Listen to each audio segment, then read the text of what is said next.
Hello, everybody. Welcome to Charting with Dan. I'm your host, Dan Murrell, joined by Lon Harris. How you doing, Lon? Great to be here as always. Great Delighted. to be here. Great to be back. Had to miss last week's show. I want to thank everybody who said very kind things to me on social media and elsewhere. Always hate to miss a week, but I'm back this week. Lon, we'll catch up a little bit on Thanksgiving, but Sure. we have so much to talk about. We have one of the worst wide debuts for any movie ever Of all time. to talk about this week. News. We have so much Cats stuff. Here's what happened last night. Yeah. Did you know that they recorded the musical Cats I did not know in this. 1998 and released it? And I watched it last night. Like on VHS or something? Well, it was available on Amazon. You have to like do a trial subscription to one of these services. Right. I watched it, and I am both. Everything is both much clearer, but I'm also more confused than ever. That seems crazy because you've seen the whole show now. Yes, but here's the thing, and we were talking about this before. We were operating under the assumption that as we were meeting all of these cats, that there was something later beyond that we could connect to, or that was some connective tissue. Yeah. That was an incorrect assumption. We're going to talk about, but let's not get ahead of ourselves. We'll get to the We gotta Meow do the Town, box yeah. office. We'll do the Meow Down later. But first, let's talk about the weekend that was at the box office, both this weekend and a little talk about what happened over the Thanksgiving weekend. Frozen 2 remaining a box office juggernaut. Stays at number one. It's its third week at the top. $35 million. This is setting a record. Last weekend, it set both the 3-day and the 5-day Thanksgiving record last weekend.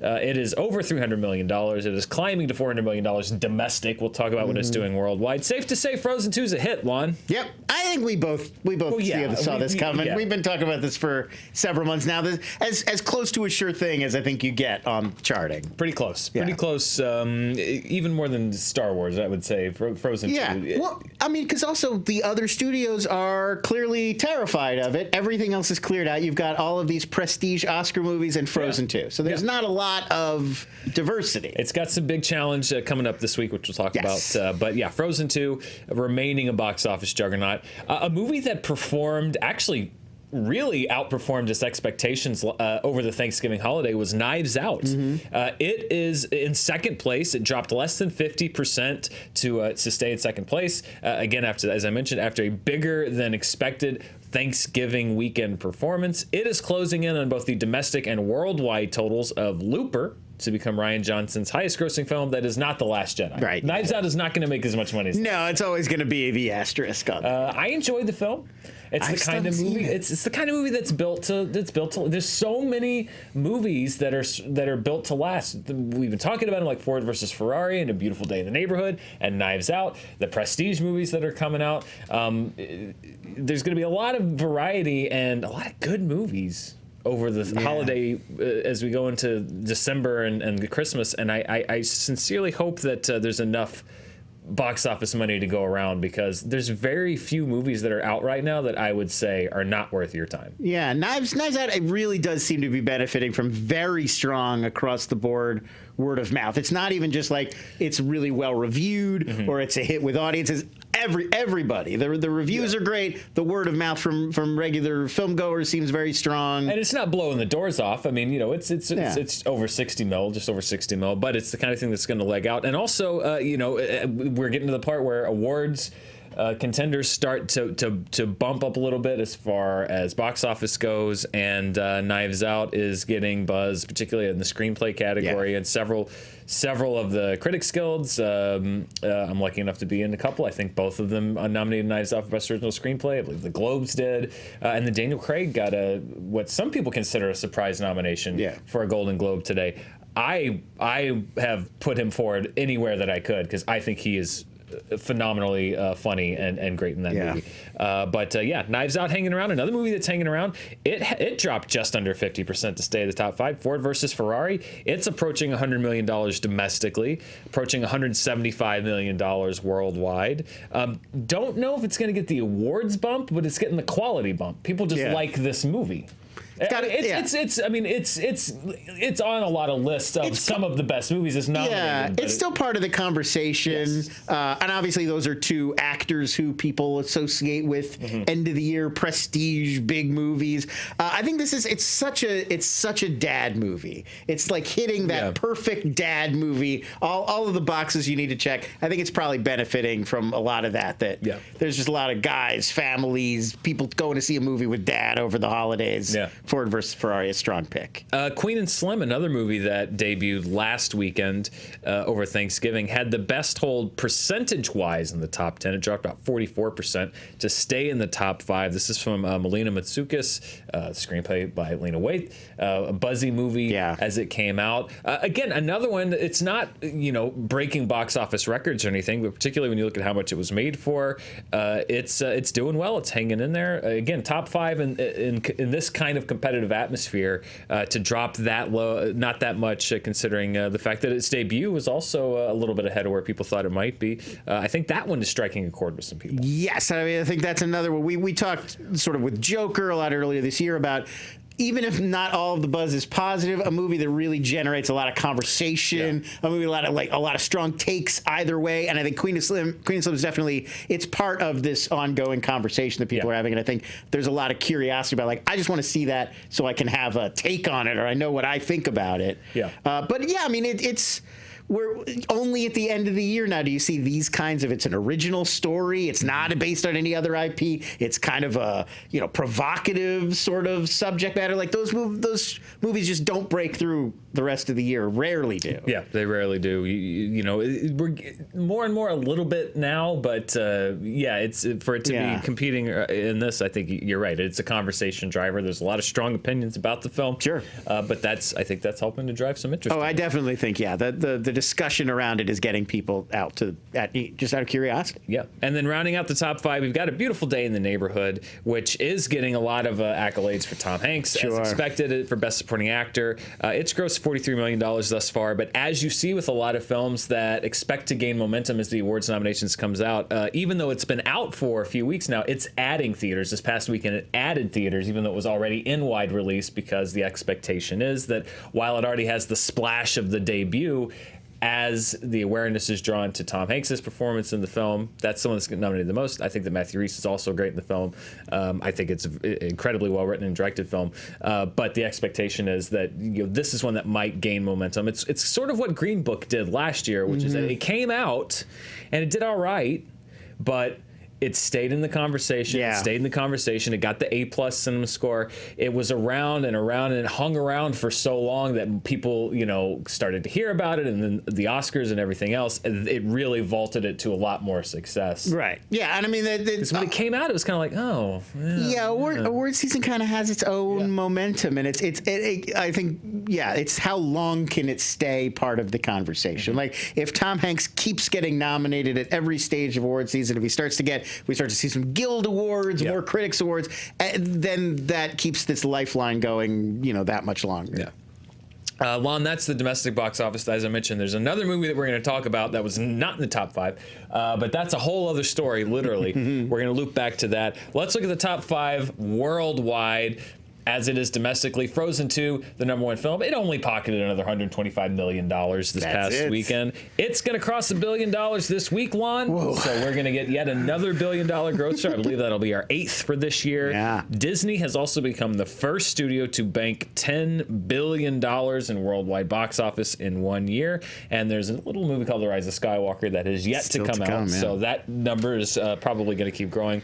Frozen will be the 10th animated film to gross $1 billion. It will be the 3rd one this year after Toy Story 4, a Disney movie, The Lion King, an animated Disney movie, According to the Golden Globes. But according to the Golden Globes, The Martian was a comedy. So I'm not going to take all of my genre tips from the Golden Globes, but yes, it is nominated in some circles as an animated feature.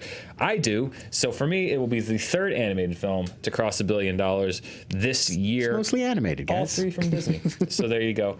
Jumanji, the next level. What? That's right. It's opening domestically here this week, but it got a jump on our market and several markets, including China this past weekend. That's a cool poster. Yeah, that's it is. cooler than our poster. International posters sometimes. That's a cooler poster than we got. It is cooler. Unfortunately, the movie was also a little cooler in China, reportedly sliding about 38% from the debut of the last Jumanji film, largely due to what was reported as mixed word of mouth on the social media.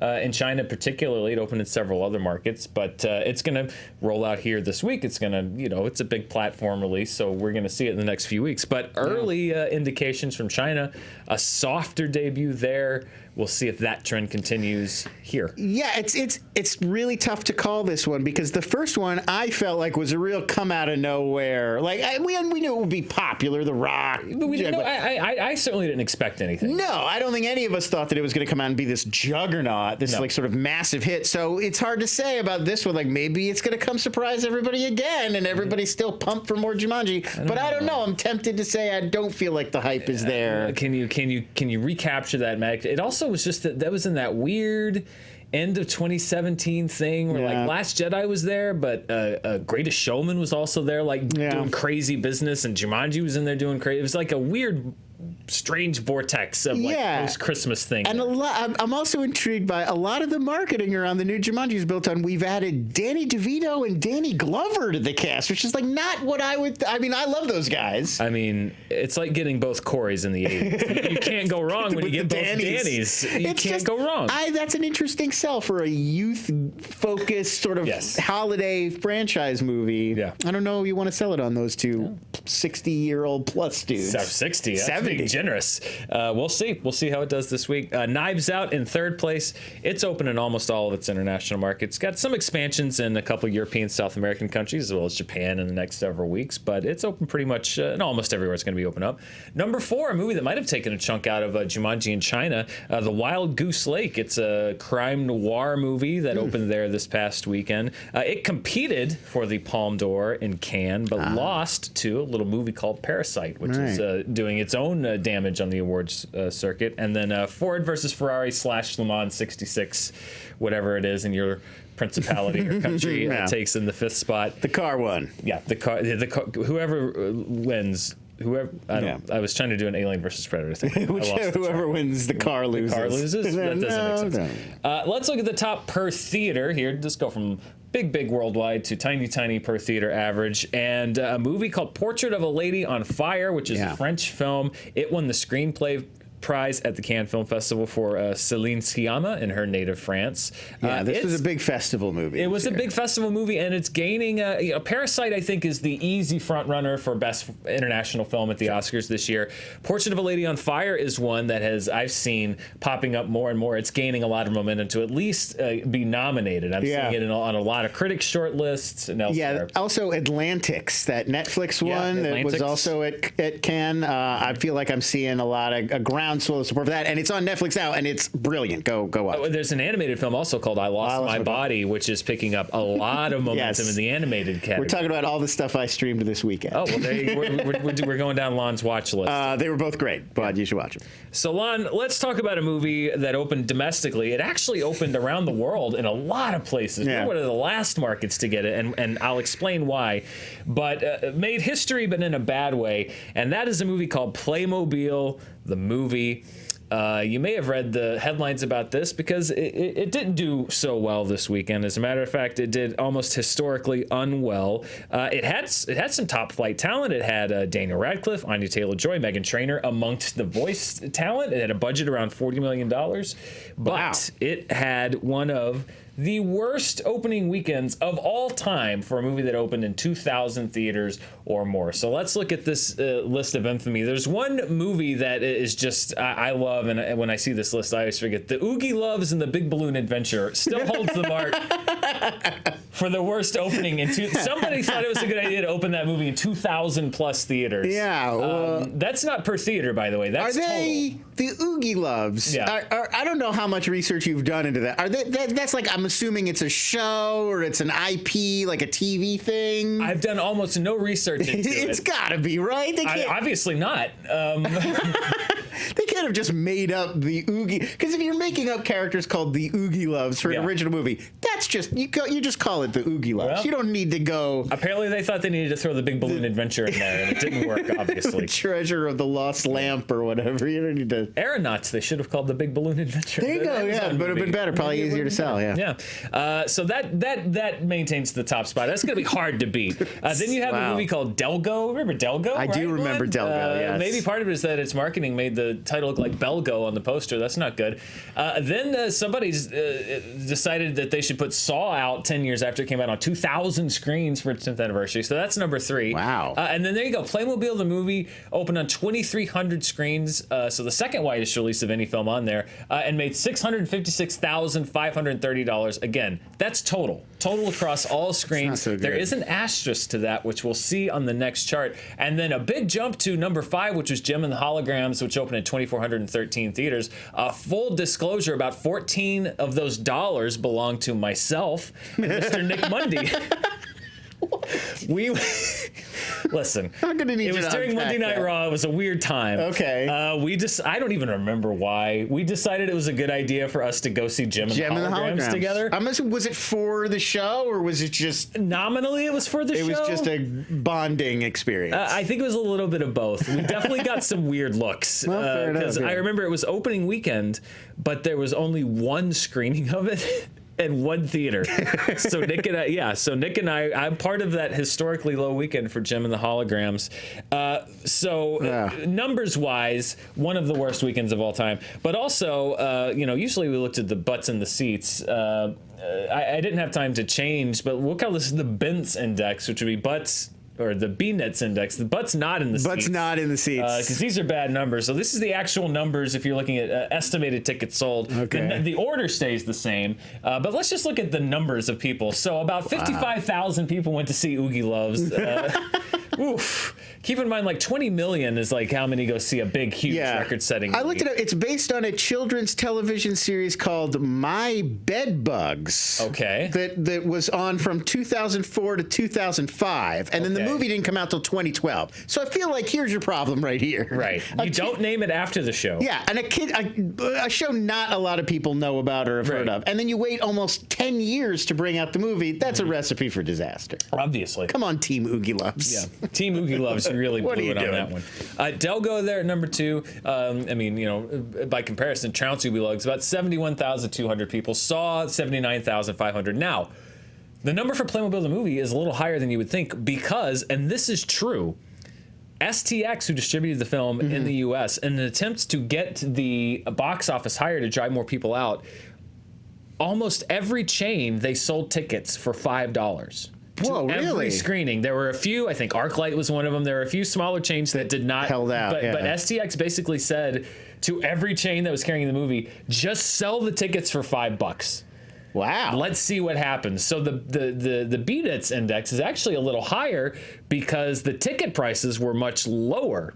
Huh. That's a weird kind of promotion because, especially now, like, I don't know, are people... Well, that's about half. It's a little more than half the price of an average ticket today. So I guess they were trying to do the calculus that more people would show up for the smaller ticket price than you would lose by charging less. But I don't think that math works. It's just weird because it's like movie pass math, right? Yeah, there. In the 80s, that was the thing. You go to the movie theater, maybe there's 4 screens. You go to the box office, you look at the times, and then you're like, what movie do I want to see? So that would be the point where you could be like, oh, that movie's extra cheap. But now the way people buy movie tickets, you probably wouldn't even know that was happening. Like if I went to the AMC website, I'd have to look up this movie movie to find out that tickets were extra cheap. Yeah. So it's not. Or really, you're like an A-list member, and you're getting screwed. You're not getting your money's worth because you're buying a $5 ticket. It just seems like you can't really make that promotion. It's not like going to the counter at the drugstore and you're like, well, this chapstick is $5 off. Like that's. I mean, they were obviously desperate. I think they knew what was coming, and they're like, we've got to figure out some way. Yeah, well, they just took a bet because they still have to give a big chunk of that to the exhibitors. So they must have just taken a total bath. Like they're because AMC's not going to take less money because I mean maybe STX a little if they worked it out in advance, but not that. They're going to have to give $4.50 of those dollars to the theater. I think they were trying to get out of the hole by digging deeper. Oh boy, no! So tried to dig your way out. Yeah, didn't quite work. This is just—it's like Lego Movie aftermath, I guess. Well, Lon, let's go on a journey. Oh, okay. Wow, I like doing this on the show. We did this with Geostorm. We do this from time to time when you get a movie because I think this is fascinating. When something like this happens, I like to trace it back and say, how did this happen? Yes. I think I did this King Arthur, but this movie has a particularly interesting journey. And it starts at one of the major studios that is not STX, that did not distribute it here. It starts at Sony. Sony was the studio that was originally pitched this project. This project was pitched by a director named Bob Persichetti, who co-wrote the screenplay for The Little Prince back in 2015, which was on Netflix, which actually was well regarded, did pretty well at the box office.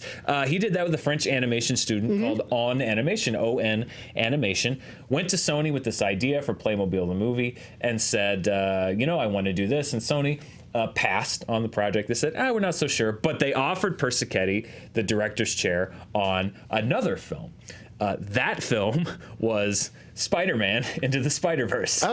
That was the movie that Bob Persichetti chose to do.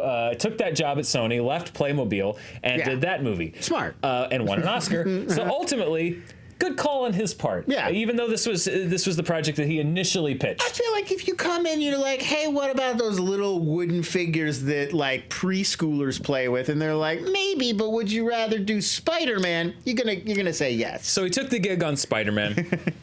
That ended up working out pretty well. Yeah, so it was all right. Sony passes on this movie, goes to a different director named Lino DeSalvo, hasn't directed a feature before as a director, but the guy's got some bona fides. He was the head of animation on Frozen. He'd done some work on major animated films, so it's not like you're giving somebody who's got no experience in animation a director's chair. It was actually the natural progression because he went up from an animator to a lead animator to a head of animation. He takes on the job. They get the director in place, enter a company called Open Road, later called Global Road. If it sounds familiar, it's because we've mentioned them on the show before, and you'll find out why in a second. They came in and said, we like this. We're going to buy the U.S. rights to this movie. Well, that pretty much gives you a go picture, because now you've got somebody that says, you make the movie, we'll put it out. Yeah. Great. That's how the business works. So Open Road, Global Road, this is a company that was originally owned by AMC and Regal. They joined together and said, we're going to open a production company. It was sold in 2017 to a company in China called Tang Media Partners. Okay. Rebranded as Global Road. Now it's worldwide. And then we've now mentioned, we mentioned on the show previously, bought by Tang in 2017, put out a string of flops, including Show Dogs and Axel, remember the robot dog movie, and Hotel Artemis, and filed for bankruptcy in 2018. That didn't take long. Did not take long at all. And Open Road had some success. Yeah. They'd done some prestige movies. They'd done some some films that were not. I recognize their logo. Yeah. I've seen it in front of stuff. About a year after being bought and rebranded as Global Road, they file for bankruptcy. Not a good thing if you are working on a movie that is going to be released by a company that just filed for bankruptcy. Yeah, enter another company who decided to pick up the distribution rights of this movie. That company is called Stx Entertainment. And if that sounds familiar, it's because we've also discussed them on this show for reasons that are not great. It's because that company then, Stx, also plagued by financial troubles. 21 Bridges came out a few weeks ago. We talked about it. It underperformed partly because it had a release date. The release date was changed. And then the marketing budget, probably not what it should have been, because Stx having some financial difficulties reportedly. They've denied this, but other reports have said that they had to shuffle release dates because they just didn't have the money to market multiple films at a time. Right. They had Hustlers. Hustlers has done very well, but otherwise it's been a little grim Fandom. The Upside at the beginning of the year, Hustlers in the middle, and everything else pretty much, including like Palms and a few other movies. Yeah, we've talked about some of the STX failures. Have not done well. So now Playmobil finds itself at yet another U.S. distributor who has financial troubles. Playmobil had a release date of January 18th. Then it had a release date of April 19th.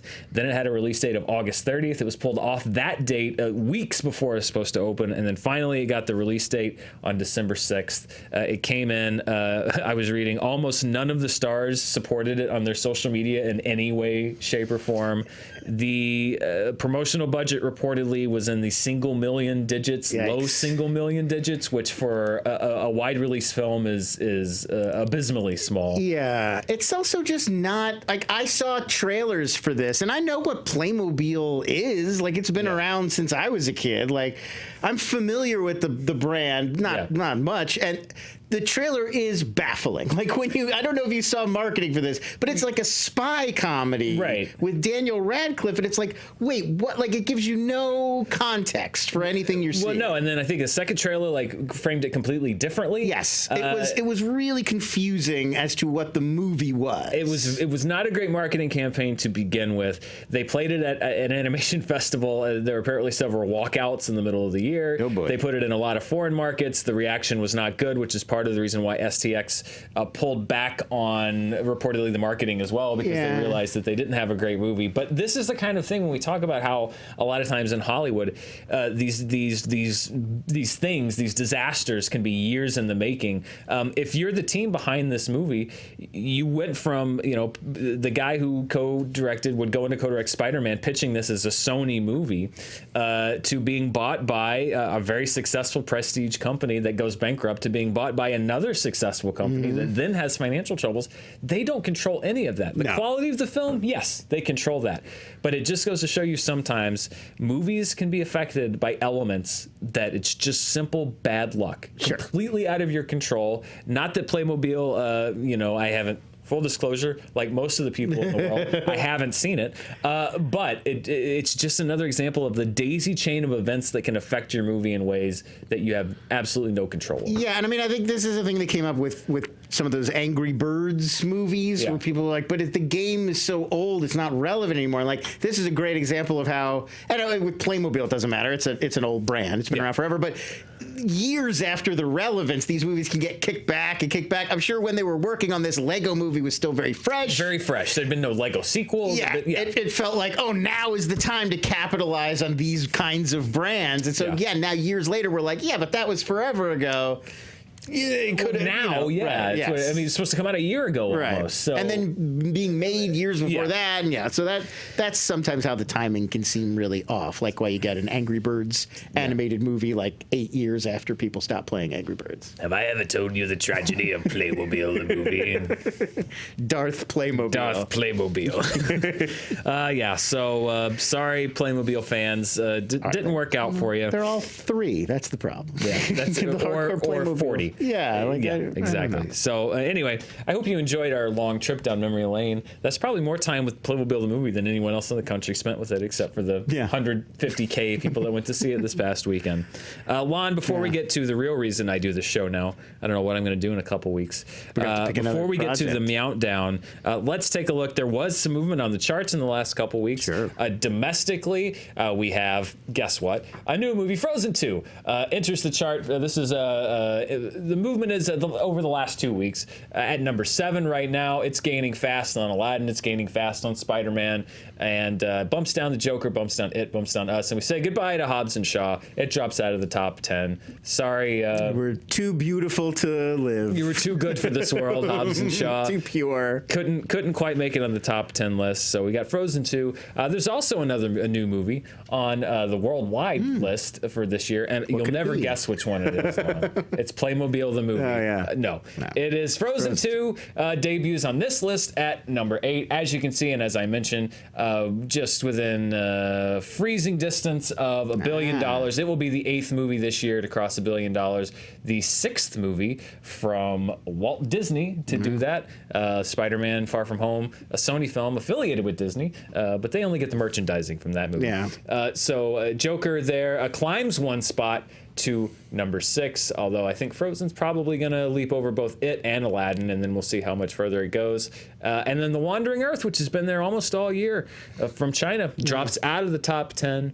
And we'll see. Hung in there. Did a great run for Wandering Earth. It did. Yeah. It did. Hung in there. Did good. And Hobbs and Shaw is still on there. We'll see how Jumanji does. If it gets like 800 mil, which I don't know, we'll see. Could be. First one did. If it does here what it did in China, maybe not so much. But we could have a double rock.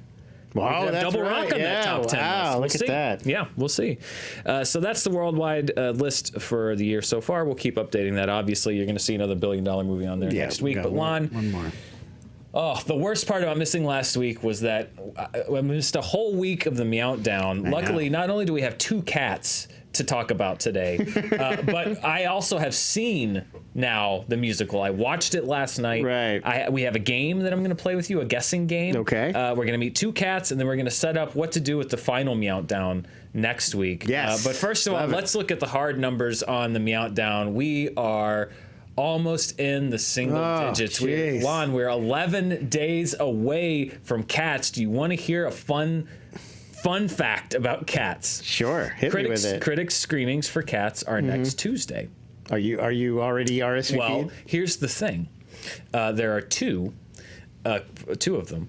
And they're the same day as the critic screenings for the Rise of Skywalker, and they both occur opposite critic screenings of the Rise of Skywalker. They're having the Cats press screenings at the exact same time as the Rise of Skywalker press screenings. Yes. So they don't want people to see it. I didn't say that. I just think it's interesting. I did not know that. I was very shocked to find that. But it's opening the same day. Yeah, I mean, you could still have the screening like a day, but like opening them on the same day in theaters is like, okay, that's counter-programming. You don't counter-program critic screenings. Apparently they do, Lon.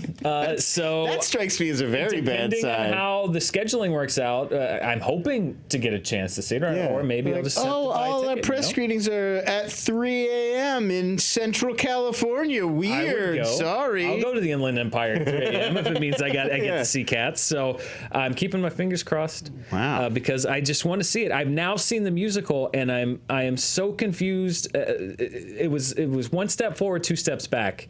There's nothing more to it. I thought that there was more to what we were talking about. As we were talking about all these cats introducing themselves, we joked about the fact that that's all there was in the show, but it turns out that's the truth. Like, the movie can't be that musical because it would be irresponsible financially to make that film.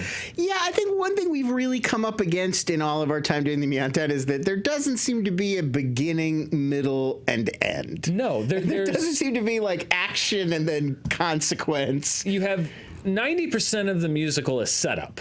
Yeah, which is nothing. Not how stories traditionally work. It's 90% of it is setup, and then 5% of it is there's one event that happens involving McCavity the mystery cat. Okay. And this event happens, and I'm like, okay, here we go.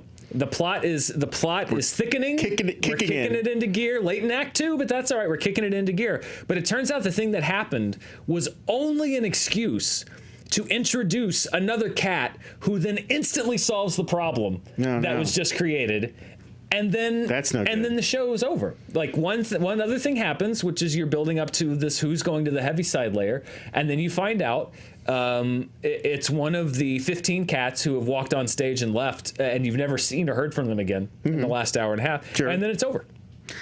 Yeah, I feel like this is where our struggles a bit. Like a story is an implicit promise that things are going to we'll start here, and then a bunch of stuff happens, and then you end up over here. Yeah. And it feels like Andrew Lloyd Webber is just spitting in the face of that convention. Now, one thing I did find is that you could tell that Andrew Lloyd Webber and the team behind the musical did want to get the audience in the universe early. So we're going to play a little guessing game, and then I made my first cat-related chart. Love it. I'm very excited. Yes. So in the first 15 minutes of the musical, first 15 minutes, yes, I'm going to ask you how many times 2 certain words are said. Oh, okay. And then I'm going to show you the results. So the first one is, in the first 15 minutes of the musical, How many times, and I may have missed, this is my personal count, so this is plus or minus, let's say 3. Human error, sure. How many times do you think the word jellicle or jellicles is said in the first 15 minutes or song? Everything I've ever seen, like all of the lyrics I've seen are all like, when a jellicle cat is a jellicle cat, he does a jellicle thing. Yeah. So I'm going to guess it's high. I'm going to say 70 times? 70 times, okay. And then how many times, again, in the first 15 minutes, is the word cat or cats said? Oh, boy. I'll go another 18 times. 18 times yeah, for cat. I'm guessing jellicle more than the word cat, because cats is in the title. I did a bar graph, Lon. Oh, great. Let's take a look. As you can see, in the first 15 minutes of the film, the word jellicle or jellicles is said 97 times. That is pretty staggering. The word cat or cats is said 61 times in only the first 15 minutes. It's just like they're out there just literally singing these two words. They are. They're saying, jellicle cats come out tonight, the jellicle cat and the jellicle thing. A jellicle cat is a jellicle cat, a jellicle ball for a jellicle cat, jellicle cat, jellicle cat. It's like... It sounds awful. I mean, I don't want to cast aspersions, but it's the one thing that they do is they leave you with no question as to what they are.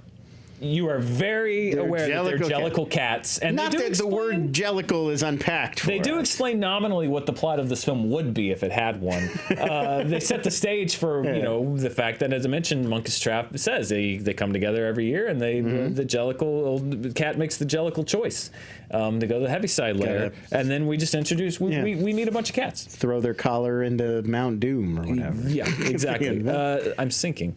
Oh no. The jellicles are after me. I'm descending. Okay, to what the opposite of the heaviside layer. By the way, there's also another tribe called Pollicles.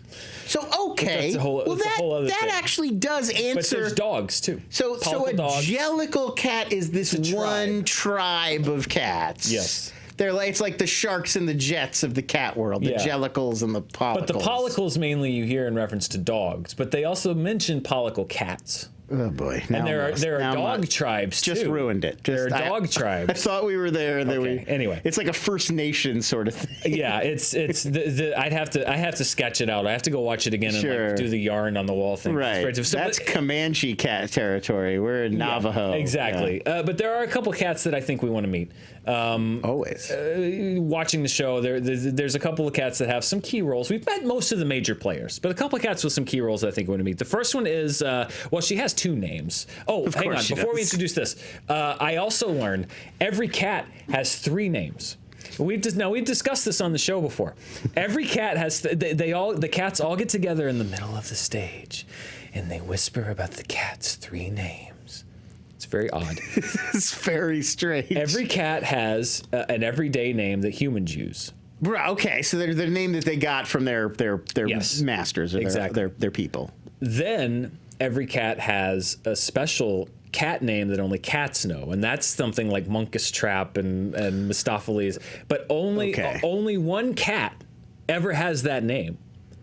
So once there's a Grisabella, there's no other Grisabellas. Oh, for like all eternity. All eternity. Only one cat ever gets Maybe that's why they're all so weird, is because you can only get one. So you have the real name that humans call them, then they have their special cat name that only one cat gets. Well, that's like what Monkus Trap or whatever would be. Okay. But then every cat has their own name that only they know. But when you see a cat thinking, they're trying to connect to that special cat name that they only have inside themselves, and no one else ever knows it. So they have a name that they never tell anyone, and it's just a word that exists only in their mind. And that's what cats are contemplating when you see them deep in thought. They're trying to connect to that part of themselves that knows their innermost name. This is like a cry for help. Like, I feel like if Andrew Lloyd Webber came in and described this for us, we'd be like, all right, we're going to start you out on some Zoloft. I was watching this and I was like, Andrew Lloyd Webber, if he had not put his name on this, this would have been roundly laughed out of the theater. They're like the ravings of a madman. Exactly. Anyway, this is going to go on for hours if I let myself keep getting sidetracked. Anyway, This cat has two names, but not because the cat has two names, because the character has two names. The actual character in our real world has two names.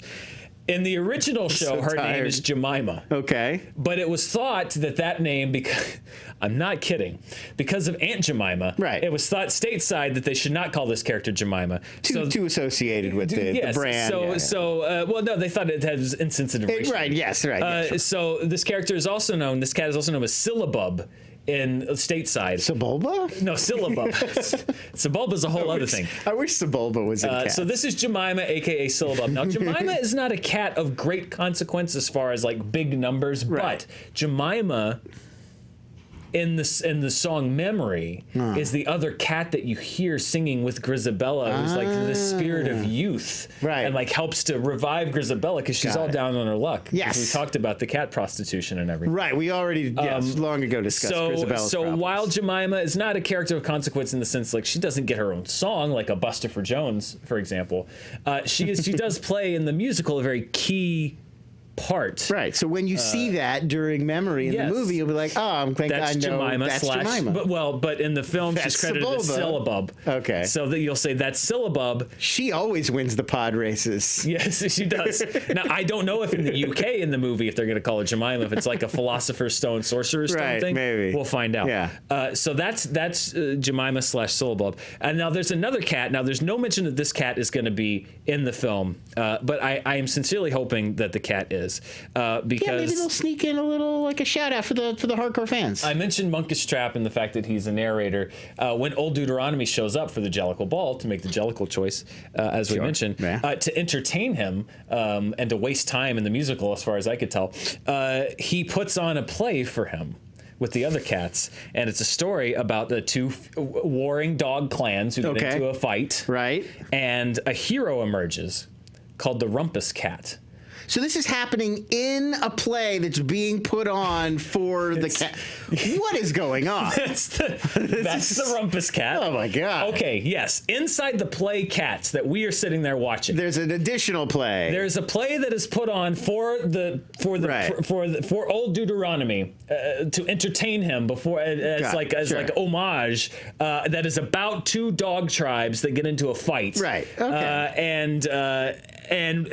But from the gutter emerges Rumpus Cat, the greatest cat of them all, who humbles the dogs and stops the fight and shows them who's boss. And that is Rumpus Cat. Got it. But that's actually one of the other cats dressed up as Rumpus Cat. Is it Gus the theater cat? It's not Gus the theater cat. It's not a. So they bothered to introduce us. It's not a Growl Tiger situation. They bothered to introduce us to an aging cat actor, and then they have another role being played by a cat actor, and they were like, you know what? Let's not use the cat actor we've already set up. Let's write a new cat actor. Well, we haven't met Gus yet because he hasn't toddled out on stage and sung his one song and then left for the rest of the show.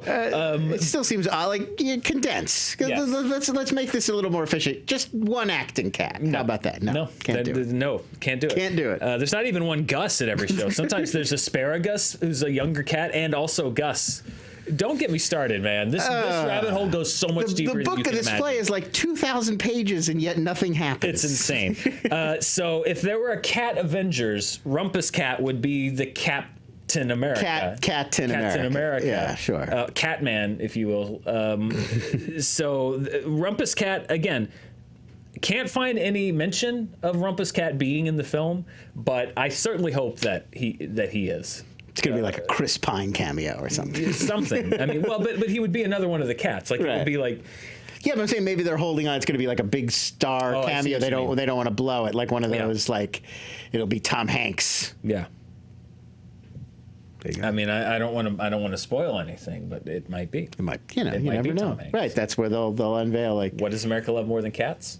Tom Hanks. Like Sam Jackson will come in dressed as a cat and recruit them all to join the Cat Avengers. Yeah, exactly. Yeah. So, Lon, next week, as I mentioned, is our final meltdown. There's still a couple cats that bear mentioning. Like I said, we've hit the major players, but I'll run through some more, and then we might do a brief recap and then just gather our final cat thoughts. But here's what I think: is I don't think this movie's going to be anything like the musical because it can't be.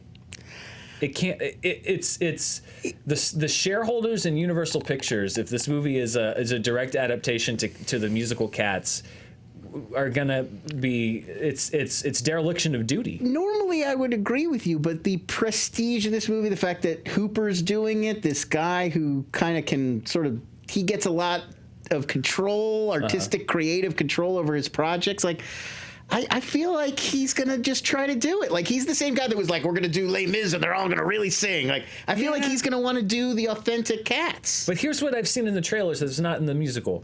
James Corden's little bit, not in the musical.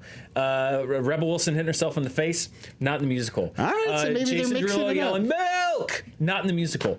All right, well. McCavity says nothing in the McCavity, like, there's two times where they go like, McCavity, and then he doesn't show up and they just sing a different song. And then McCavity shows up for like 30 seconds and then you never see him again. He comes back in disguise once, but then you never see him again. All right, so they're going to play around. I don't know. I don't know what this is going to do, Lon. We'll see. But this is just keeps vaulting up my list of must-see movies. Yeah, wow. We're only 11 days away from everyone very being perplexing. able to see it. How long have we been doing the show? 3 hours? My apologies. This week, a lot of movies hitting wide release. You got the remake of Black Christmas, yes, which stirred up some controversy. It's rated PG-13. Some people not happy. They think it needs a harder edge. We'll see. Yeah, led to a whole film Twitter back and forth. Do horror movies have to be hard and be scary? And I don't. The think answer is so, no. They don't, but some people think they do.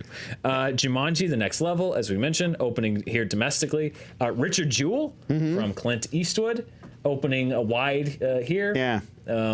Another movie that's really starting a lot of conversations, especially this week, about the Atlanta Journal-Constitution, the reporters, and its depiction of the Olivia Wilde characters based on a real reporter. So that too, I feel like there's a lot of hype and discussion around that movie even before it comes out. I think it could be one of those like $1 Million Baby and Letters from Iwo Jima, one of those Clint Eastwood movies that maybe it doesn't get a lot of early awards attention, but because it opens later and could be one of those things where like a lot of people like Kathy Bates and Paul Walter Hauser end up with Oscar nods. We'll see. I mean, like I don't know if this one has as much potential, but American Sniper would be the big example of that. Like a not super hyped, talked about movie from Eastwood that comes out late in the year and then he does this. Yeah, he sprinkles one in right at the end of the year and it just rockets to awards. He has a real ability to pick out stories and ideas and concepts that just really connect. I think, like not always. Like there's examples. Sully was painfully right. There's Sully's where, but sometimes he just keys in on the right kind of story at the right cultural moment,